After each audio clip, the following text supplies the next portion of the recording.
কিয়ামতের ময়দানে আটকে যাবে।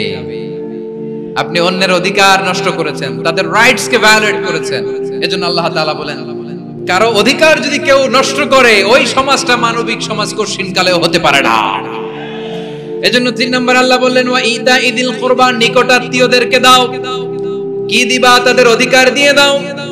বোনের অধিকার বুঝিয়ে দাও, মেয়ের অধিকার বুঝিয়ে দাও, ফুফুর অধিকার বুঝিয়ে দাও। দেখবেন অনেক মায়েরা ছেলের পাতে মুরগির রান দেয়, মেয়ের পাতে দেয় মুরগির ঠ্যাং। তো মেয়ের কি মুরগির রান খেতে মনে চায় না? মনে চায় না? এমনটা করা যাবে না। নিকটাত্মীয়দেরকে অধিকার দিয়ে দাও, নিকটাত্মীয়ের সাথে সুসম্পর্ক রাখো। আদেশটা কার?